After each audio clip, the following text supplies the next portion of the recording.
What's going on, everyone? Welcome back with week 3 in the books. You know what time it is. We have got our week 4 NFL game picks, outright versus the spread, along with our locks of the week. And as always, if you guys enjoy, hit that like button, subscribe. Also, check us out online at alldaypigskin.com. Join our free newsletter if you guys want early access to these picks. Also, give us a follow on Twitter at alldaypigskin and continue interacting with us and see our live thoughts on these games in terms of betting. So check all of that out. Details in the description. Before getting into our breakdown, we want to give you guys a quick word from our sponsors at Overlay Fantasy Sports, who are taking DFS to a whole nother level. And we want to highlight their matchup shop because let's face it, betting on the same old Team A versus Team B can get boring. It can get stale. Well, this is the perfect way to spice up your betting because the matchup shop allows you to bet on individual player matchups, and it's extremely simple. It works the exact same way. You've got your regular spread picks for pretty much any single position, whether it's running back versus running back, whether it's wide receiver versus wide receiver, tight ends, kickers, quarterbacks. You can do whatever you want. That's the beauty of it. Whether it's Thursday, Sunday Night Football, Monday Night Football, Overlay Fantasy has all of it. And if you want to do something other than the NFL, well, that's all right too, because Overlay Fantasy has golf, MLB, and NBA to choose from, continuously updated. And all you really have to do is just find a matchup that you like. Whoever you think will score more fantasy points, that's the one that you want to bet on. Here, let's add one bet. And if you want to make this a parlay, simple as just making a second click. And just like that, you can win even bigger. So take advantage of this. You're already doing all of this homework to benefit your fantasy squad. So why not do it and have it benefit your wallet? And Overlay Fantasy Sports and their matchup shop function is the perfect place to do so. Our first game of the week features the Denver Broncos at the New York Jets on Thursday Night Football, the battle of the two winless teams, both these squads at 0-3. And when we looked at this game, we said, wow, there are some huge question marks here, starting with the Broncos, who were starting Brett Rippon at quarterback.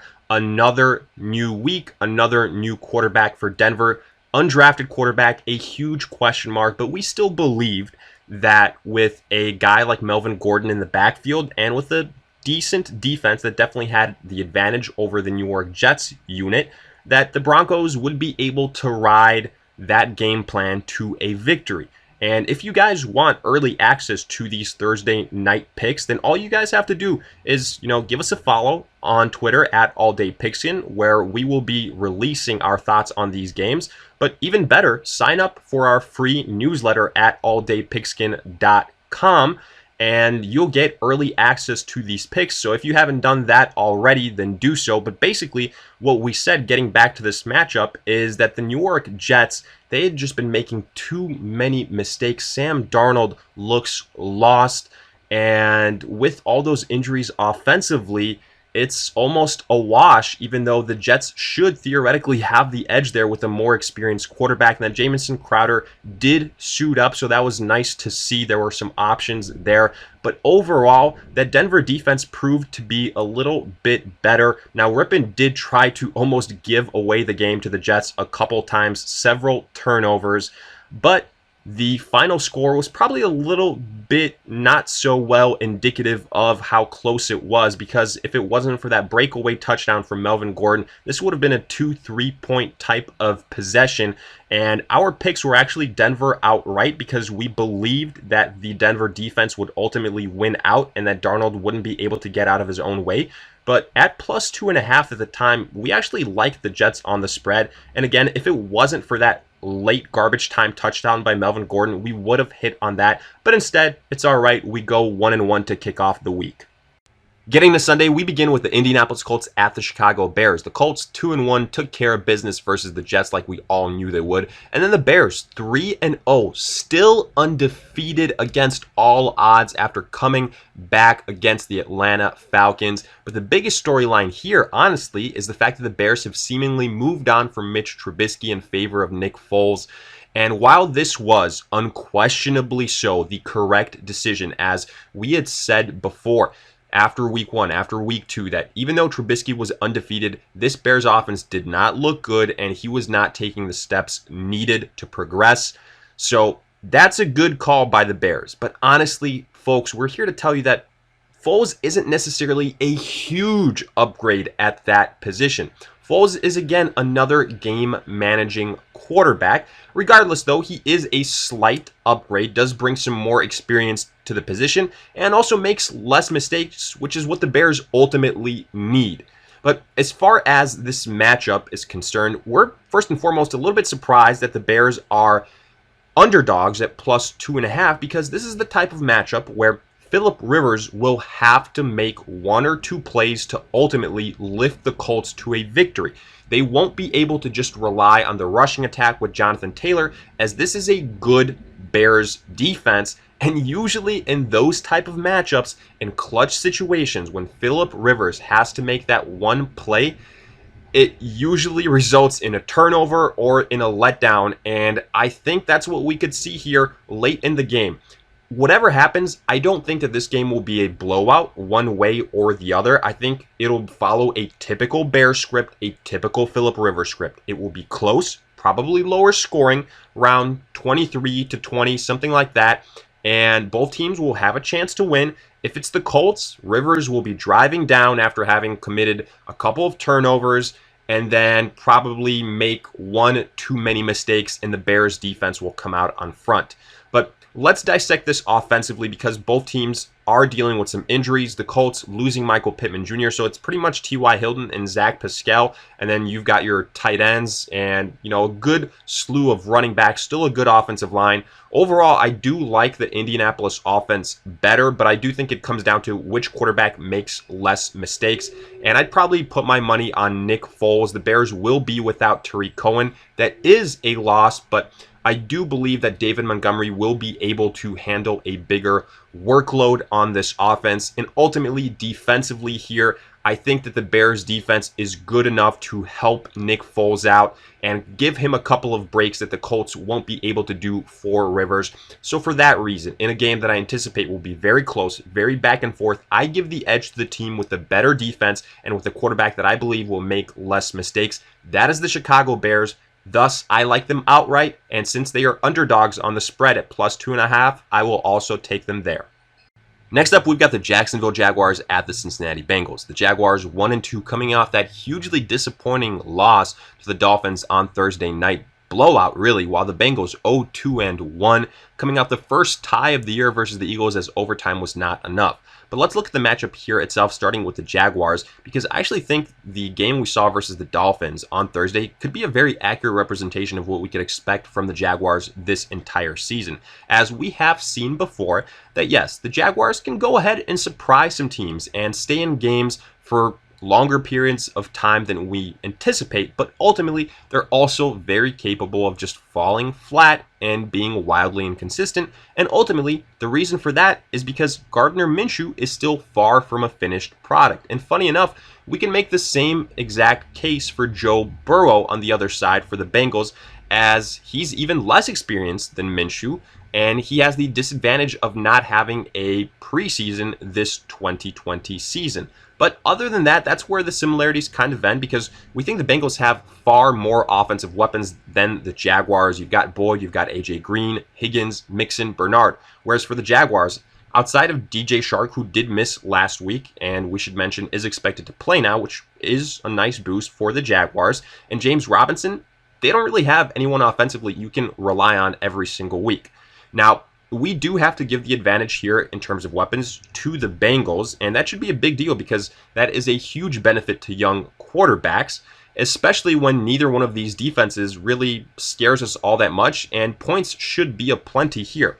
Now, the big question for the Bengals is, when will Joe Mixon finally get it going? Will it be this game? It better be, because afterwards, things are going to get a little bit tougher for the Bengals. So that is something that we will continuously keep an eye out for. But honestly, let me say this. Even if Mixon struggles yet again, I still think there's enough weapons around Joe Burrow for him to still have an advantage compared to Gardner Minshew.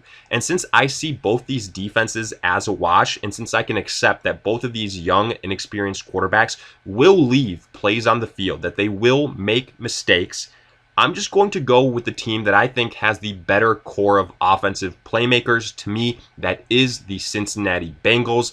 I will take them outright. But again, it wouldn't shock me to see this being a high-scoring affair, back and forth. Thus, I think this is a good game candidate to potentially hedge your bets on and take the Jaguars on the spread, where right now the Bengals are at -3.5. So to me, that isn't a bad play there. If they win by a field goal and you take the Jags on the spread, you still cover there. Moving on, we've got the Cleveland Browns at the Dallas Cowboys. The Browns 2-1. And the biggest surprise probably when looking at these two teams is the fact that the Browns were able to beat the Washington football team by double digits. I thought that would be a game that would be much closer. Granted, we still did pick the Browns to win, so we got that prediction correct. While the Cowboys 1-2. And that was a game versus the Seattle Seahawks, which we absolutely hit the nail on the head. We said this will be wildly high scoring. The Cowboys have plenty of weapons to kind of hang in there, but ultimately the quarterback that's better will guide his team to a victory, and that is Russell Wilson and the Seattle Seahawks, and that's exactly how that went down. But favorably for all you Cowboys fans, I think that this game is also pretty straightforward, and to me, it spells a victory for the Dallas Cowboys, because usually we go into a game and say, look, well, the Cleveland Browns, even though they've got some question marks, in terms of skill players, they might have an advantage of whoever they are playing. But we can't necessarily say that here versus the Dallas Cowboys. The Cowboys have a trio of wide receivers that might be the best in the NFL with Cooper, Gallup, and CeeDee Lamb. They've got a running back in Ezekiel Elliott that can rival either Chubb or Kareem Hunt. And they've got a quarterback, ultimately, which is what we believe in here more, that is, in our eyes, much better than Baker Mayfield, because your wide receivers will only be as good as your quarterback, as I'm sure that Odell Beckham and Jarvis Landry have come to learn. And that's why we view those wide receivers as not necessarily game breakers anymore, because they are dependent on Baker Mayfield, who hasn't shown us the necessary steps this season so far, whereas Dak Prescott is delivering in clutch situations. He can air it out, and he has that high output potential. So for that reason, his wide receivers, they also have that very high ceiling, and they also have a great rushing attack to balance things out. So for that reason, offensively, we give the edge to the Dallas Cowboys. Now, yes, the Cleveland Browns defensively aren't giving up as many points as the Seattle Seahawks were, but again, I do think that talent will ultimately win out. And if it comes to Dak Prescott and Baker Mayfield, and who will make less mistakes as this game progresses, especially if it's close, I'm putting my money every single day on Dak Prescott. I don't believe in Baker Mayfield right now. This is a run-first team, and I think that will only get them so far versus the Cowboys. For that reason, I will take Dallas here outright. I feel pretty good about that. The spread, -4.5, not all that high. I believe the Cowboys can pull away late, so give me Dallas there as well. Moving on, we've got the New Orleans Saints at the Detroit Lions. Both these teams 1-2, maybe somewhat surprising to see that they have the same record, and even more so the fact that the Saints coming off back-to-back losses. But to be fair, we absolutely called that game versus the Green Bay Packers and how it would go with the Saints, whereas the Detroit Lions coming off their first victory of the season, stunning the Arizona Cardinals in a game where they honestly kind of controlled the flow of it from the start. Kudos to them. We underrated them a little bit. That return of Kenny Golladay did provide them a little bit of a boost, and Matthew Stafford reminding people that he's still a gunslinger and can take advantage of good defensive matchups.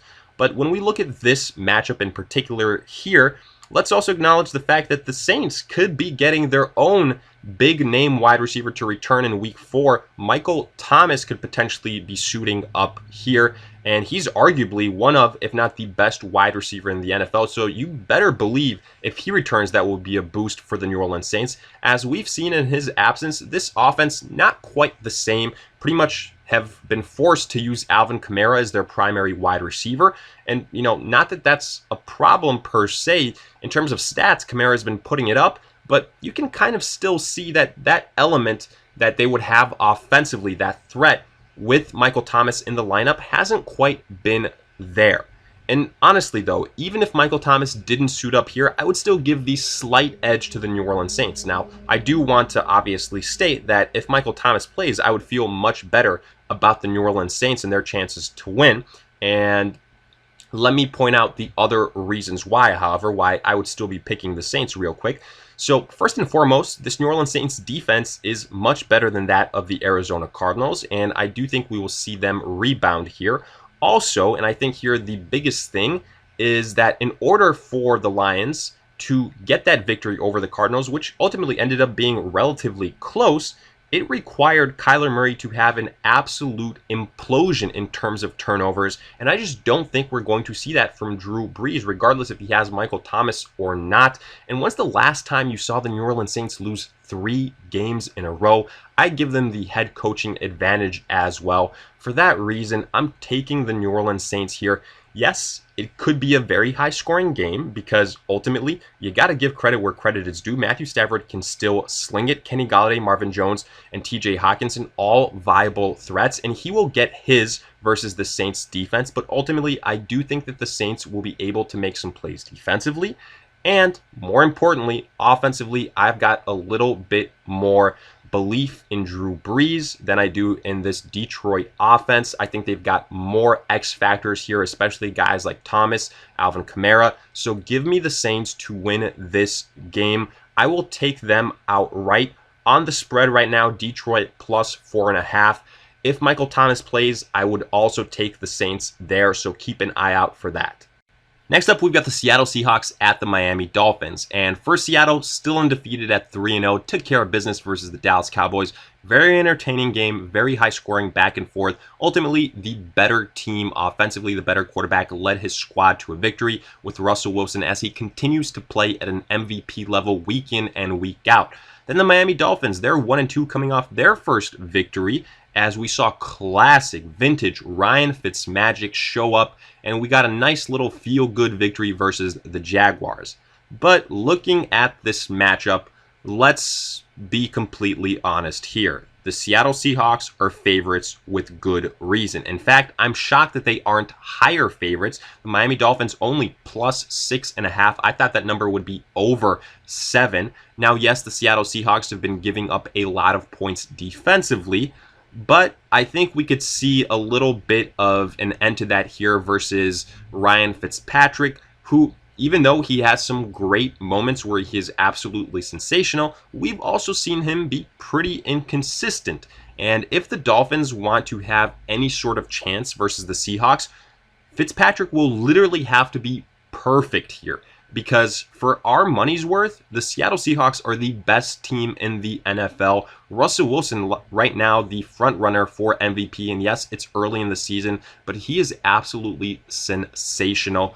And even if Chris Carson doesn't suit up for this game, we don't think it would be that big of a loss because Russell Wilson, with his legs, with guys like Tyler Lockett and DK Metcalf, has absolutely been torching everybody.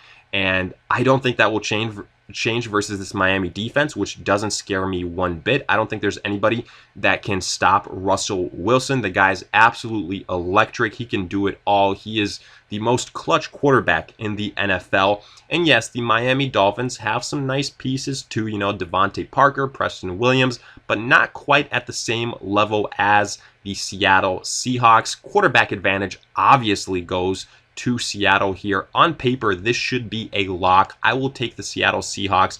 The only way I think that we could potentially see this get a little bit too close for comfort is if we see another collapse by the Seattle defense and then the Dolphins put up some garbage time points. But even if that's the case and it gets a little bit too close for comfort, I've got enough confidence in Russell Wilson to lead the Seahawks to a victory. So I love the Seahawks outright. I will also take them on the spread. Like I said, Miami only plus 6.5. To me, that's not that big of a number, so I'm taking Seattle there. Next up, we've got the Minnesota Vikings at the Houston Texans. Both these teams still winless at 0-3, but they are coming off narrow losses. For the Vikings, it was versus the Titans, while for the Texans, it was versus the mighty Pittsburgh Steelers. And right now, the Texans are favored at minus 3.5, which I would say we are also on board with. And here's why. First and foremost, the Houston Texans are not as bad as their record would indicate. Think about this. Their first 3 opponents have been the Kansas City Chiefs, the Baltimore Ravens, and then the Pittsburgh Steelers. Between those 3 squads, they only have 1 loss. That's extremely impressive. And this is finally that first game where the Texans should be favored. And I'll start with this reason. Deshaun Watson should have his big coming out party here for the 2020 season. And we say this pretty confidently as, funny enough, the Minnesota Vikings, a team that has had a very good defense for a couple years in a row now, all of a sudden that looks to be their Achilles heel. Ryan Tannehill, had a very successful outing versus them. Derrick Henry ran all over them. We think David Johnson will have a pretty consistent game here, and Deshaun Watson should as well. He's a factor with his feet. He's still got guys like Will Fuller, Brennan Cooks, Randall Cobb, and yes, let's acknowledge the elephant in the room. The Texans 1,000% miss DeAndre Hopkins. I think that's evident to everybody, and it's 1,000% their own fault, but they can still get it done versus this underperforming defense in the Vikings, who honestly, I think this is going to be an issue all season long for them. On the offensive side of the football, sure, the Vikings have Dalvin Cook, and he's an absolute stud, probably the best, skill player here outside of Deshaun Watson on both sides of the football, but he can only do so much, and I think we're going to need to see Kirk Cousins shoulder a big portion of this game on his own behalf if the Vikings want to win, and I just don't have enough confidence. He had a nice outing versus the Titans, but he's so up and down that I just don't see it happening here. If you have me pick between Watson and Kirk Cousins, I'll take Watson every single day of the week. I realize that offensively, the Vikings have Adam Thielen, probably the best wide receiver in this matchup, and Justin Jefferson, who just had a great coming out performance as a rookie, but keep those expectations in check a little bit. I'm still going with Deshaun Watson. I think all those players around him have the much higher ceiling. Defensively, let's call it a wash. Watson versus Kirk Cousins. It's simple as that. Give me Watson every single day. I love the Texans outright on the spread, -3.5. Not all that high. I think the Texans pull away late versus the defense. I will also take them on the spread. Continuing on, we've got the Arizona Cardinals at the Carolina Panthers, two teams that kind of had a role reversal last week as the Cardinals 2-1 were upset by the Detroit Lions, whereas the Panthers at 1-2 coming off their first win of the season, playing spoiler to the LA Chargers. But to be fair, if you think about it, both these teams could have won and lost respectively, as the Cardinals, if it wasn't for all those interceptions by Kyler Murray, could have beaten the Detroit Lions.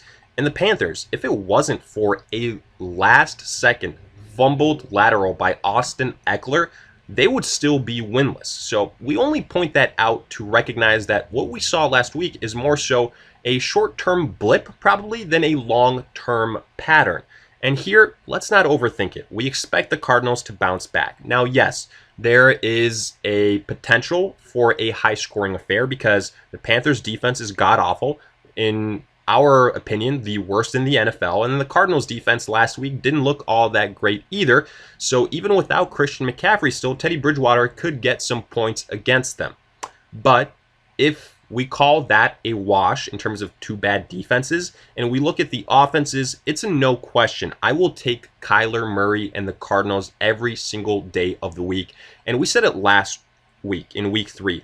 Kenyon Drake was in store for a big game, but I would say that the way that the game played out and all those interceptions and how close it was kind of put them outside of that opportunity to get Drake going. But in week 4, if Kenyon Drake can't get it going versus this awful Carolina Panthers rush defense, he never will. I expect him to have a big game here, and I expect, more importantly, Kyler Murray to have a huge rebound, bounce back performance.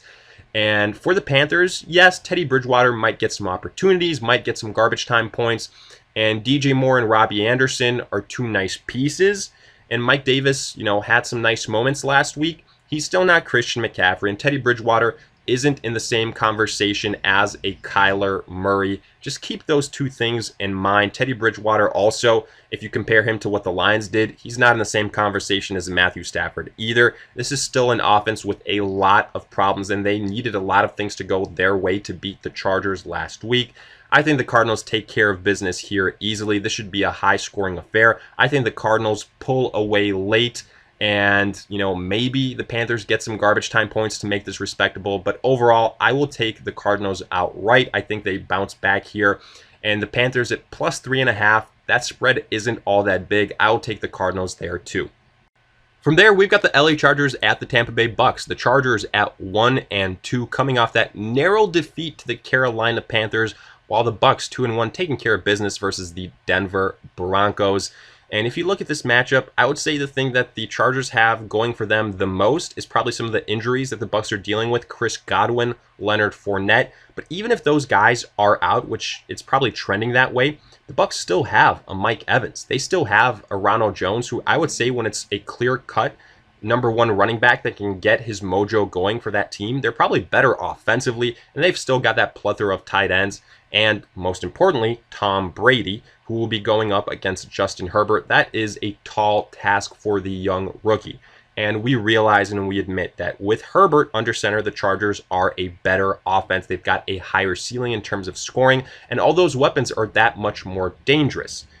But that will only get them so far in this matchup, I believe, because the way I see this playing out is the Bucks probably put up some points relatively quickly versus the Chargers early on, and then Tom Brady for the third parts of the fourth quarter is probably doing a lot of handing off of the football. Yes, the Chargers can get some points back as the game progresses, but I do believe Tom Brady can turn it on relatively quickly and then give the Bucks some breathing room yet again. If you're asking me who I'm picking in a game that could be close, because both these defenses are good, and I think the Bucks will rattle the young rookie, and the Chargers again do have some nice pieces that can cause trouble for Tom Brady, but if it's close, I'm going with Tom Brady. I'm going with the veteran over Justin Herbert, who will definitely make more mistakes here.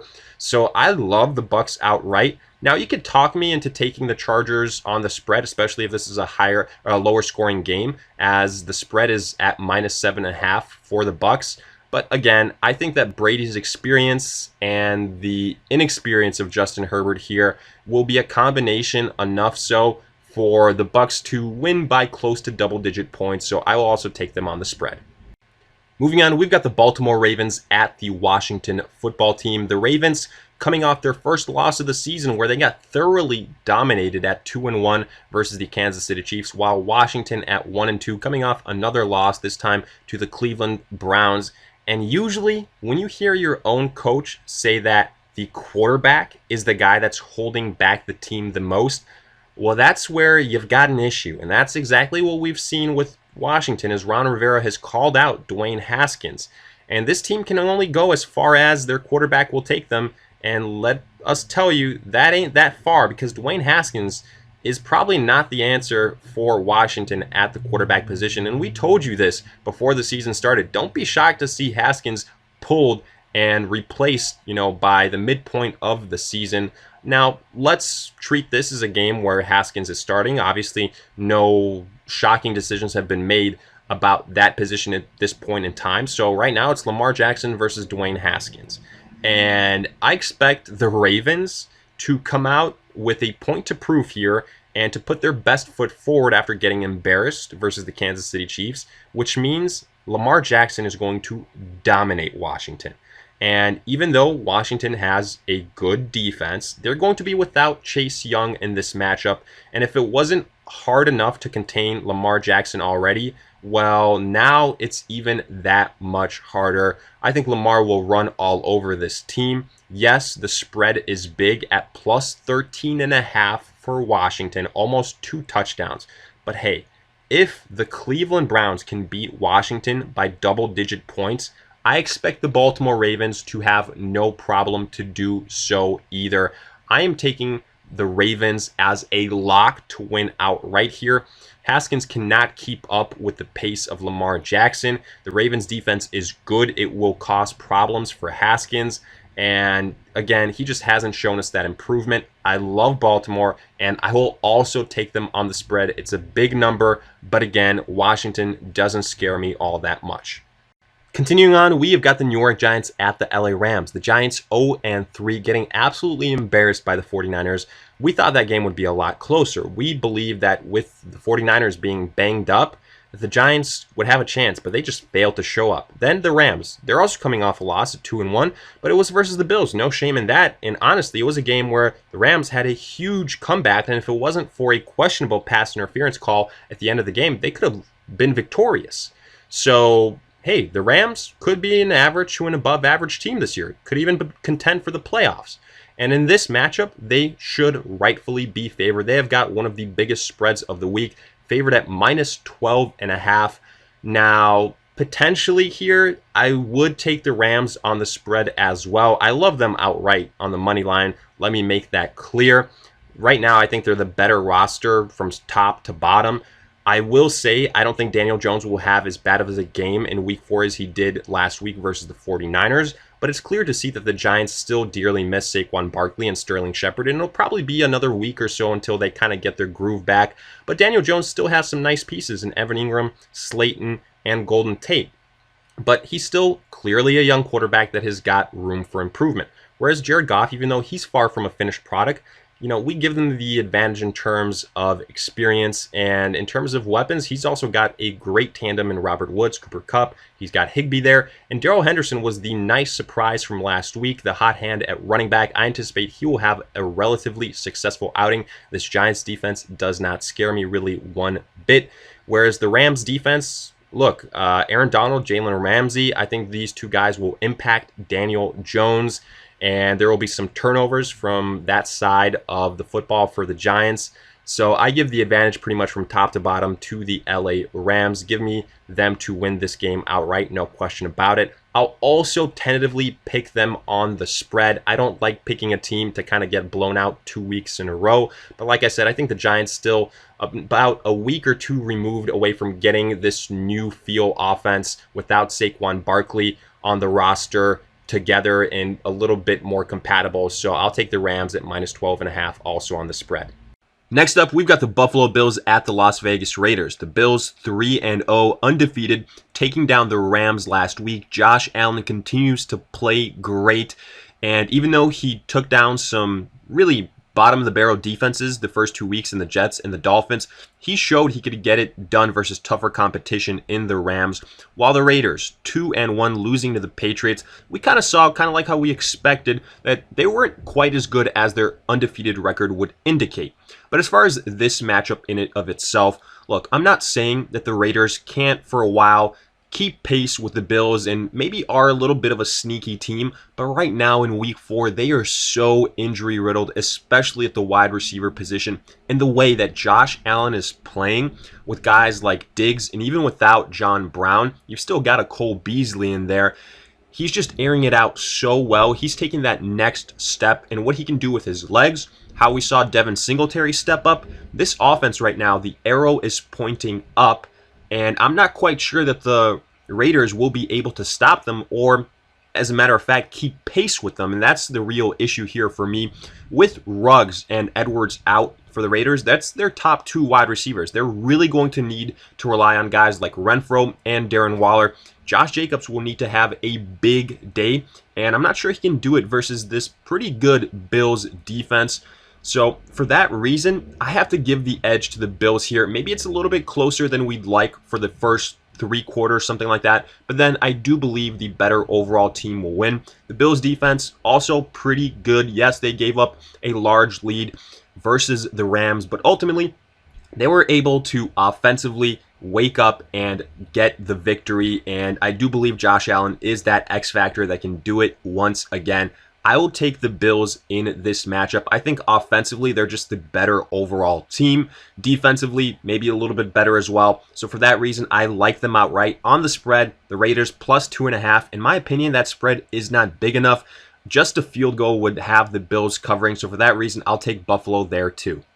Moving on, we've got the New England Patriots at the Kansas City Chiefs. New England 2-1, beating the Raiders like we predicted, bouncing back from that tough loss to Seattle, while the Kansas City Chiefs 3-0, possibly coming off the most impressive victory of Week 3, dismantling the Baltimore Ravens and Lamar Jackson, as Kansas City proved yet again why they are one of the favorites to come out of the AFC. But now in Week 4, they've got another potentially serious contender to take care of in Cam Newton and the New England Patriots. And don't get me wrong, as much as I love Cam Newton and what he's been doing this year, and his attempt to prove everybody wrong and why he still belongs, which I believe is obvious when he's healthy, the guy's a top 10 quarterback, he's going to have a tough go at it here because even though he's, a mobile quarterback, maybe similar to a Lamar Jackson, just not as dependent on the run, his weapons aren't all that great. I mean, Julian Edelman is reliable, don't get me wrong. If James White plays, he's a nice piece.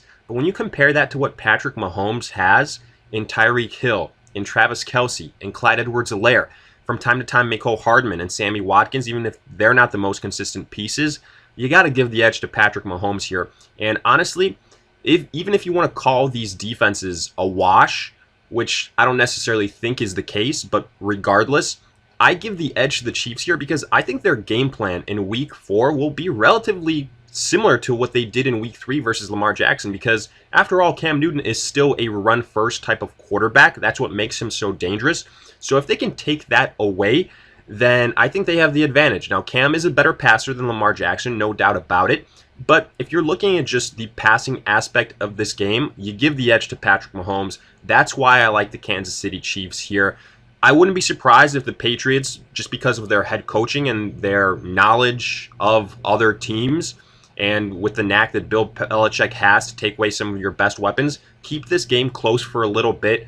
But afterwards, I give the edge to the Kansas City Chiefs. I think they can pull away and get this victory as the game progresses. I do think it'll be back and forth for a little bit, but afterwards, I'll take Patrick Mahomes. I like the Chiefs outright. The spread may be a little bit high at -6.5 for the Kansas City Chiefs, but like I said, I will take them as the game progresses to get this victory by at least a touchdown. On to Sunday Night Football, we've got the Philadelphia Eagles at the San Francisco 49ers. The Eagles 0-2-1, tough tie versus the Bengals, while the 49ers 2-1 absolutely dismantled the Giants, and kudos to them. I thought they were in a position where they could get upset with all the injuries that they had, but no, Nick Mullins and all those running backs were able to get it done. But guess what? That will again have to be the case in Week 4, because the big news for the 49ers, Jimmy Garoppolo expected to sit yet again. So that means Nick Mullins 2 weeks in a row. Yes, George Kittle tentatively expected to return, so that should be a boost to this offense. But I believe that this game will be decided based on the 49ers defense. And what I mean here is what we saw last week, the effort versus the Giants, a blip on the radar in terms of them just taking advantage of a struggling Daniel Jones? Or was it, maybe despite all those injuries, them still having a upper echelon defense, and they can do the same to a struggling Carson Wentz? That's what we will have to watch for. And then for the Eagles, it comes down to Carson Wentz. Like we said, he's been struggling. He should have had a better game versus that Bengals defense last week. And it doesn't get easier because right now, the Eagles are absolutely hurting at wide receiver. They pretty much just have Greg Ward left there, and that's it. Sure, they've still got Zach Ertz, but Dallas Goedert getting banged up. He's not going to be available. So Ertz, Ward, and Miles Sanders, that's it for the Eagles. So to me, this will be a tough, probably lower scoring game. Both these teams are missing weapons offensively, and how far will those running backs be able to get the 49ers in this game? The Eagles, that front four is actually all right, so I think they can maybe limit some of those big gains. And I do expect Carson Wentz to have a better game than Daniel Jones, but ultimately I will give the edge to the 49ers. Right now, I just don't like what we're seeing from Carson Wentz, and he's really depleted. So I'll take the 49ers outright, but on the spread, -6.5, I don't think that number is low enough. So for that reason, I will take the Eagles on the spread. And finally, getting to Monday Night Football, we've got the Atlanta Falcons at the Green Bay Packers. The Falcons 0-3, and honestly, I don't even know what to say with the Falcons anymore. I didn't think it'd be possible for Atlanta to blow another fourth quarter lead like they did versus the Cowboys, but yet again, they do it, and they do it versus the Mitch Trubisky / Nick Foles Chicago Bears. And you know what that means? That means that I have almost zero trust in them to get a victory versus the Green Bay Packers, who are 3-0, took care of business versus the New Orleans Saints without Davante Adams, which makes it even that much more impressive. And with the way this Atlanta defense looks, I think the Packers can put up almost 50 points on them. Honestly, Aaron Rodgers playing at a very high level. Davante Adams tentatively expected to return. The big news for the Packers is that Allen Lazard will be out for a while. He had really stepped up nicely while Adams was injured. But what would be my worry here is if Davante Adams doesn't show up, then the Packers are pretty much down to an MVS, and then looking at some filler pieces afterwards. That's really tough. And that would be the only reason here that I'm looking at potentially taking the Falcons on the spread. And trust me, I don't feel good about that. But right now, the spread -7.5 for the Green Bay Packers. And for what it's worth, the Falcons haven't really gotten blown out in all that many games. And despite how bad they are defensively, make no mistake about it, they are still very much so elite offensively, with Matt Ryan, Calvin Ridley having that huge year. Julio Jones expected to also return. They've got nice pieces at tight end with a Hayden Hurst. Todd Gurley still from time to time can get it done as well. So I think the Falcons can to some extent keep pace with the Packers. How I will preface this is as follows. If Davante Adams plays, then I'm taking the Packers not only outright, which will be the case no matter what, but I will also take them on the spread. But if Davante Adams does not play, then I think this game could be a little bit closer than some people expect. Honestly, the bet that I like here the most is just taking the over on whatever the total for points is, because both these offenses can score. The Falcons can't stop anybody, and you know that offensively Atlanta can get at least 20 to 25 points. They did it versus a tough Chicago Bears defense. So for that reason, right now, we're going to go with the Packers outright. But like we said, if Davante Adams plays, we'll take them also on the spread. If he doesn't, we're going with Atlanta there. Having concluded our pick'ems, we now look at our locks of the week, and we begin with the New Orleans Saints at the Detroit Lions. Now, this game could be a little bit closer for comfort if Michael Thomas doesn't play, but ultimately, we don't see Drew Brees self-destructing like a Kyler Murray did, and there's just no way we see the Saints having 3 losses in a row. We will take the Saints with that better overall defense to get a close victory over the Detroit Lions. And if Michael Thomas plays, we feel much better about that. Next, Seattle at the Miami Dolphins. Look, this might be a very high-scoring affair. We'll grant you that because the Seattle defense has struggled a lot. But ultimately, Russell Wilson versus Ryan Fitzpatrick. If the Dolphins want any chance in being in this game, Fitzpatrick will have to be absolutely perfect. But even with that, Russell Wilson, clear-cut MVP at this point in time, we will take Seattle. Then Arizona at the Carolina Panthers. Yes, the Cardinals were very disappointing and got upset last week, but we believe they will bounce back. Specifically, Kyler Murray. This Carolina defense does not scare us one bit. We think Kenyon Drake will have a huge game, and that will open things up for the Cardinals and Kyler Murray. So for that reason, we like Arizona there.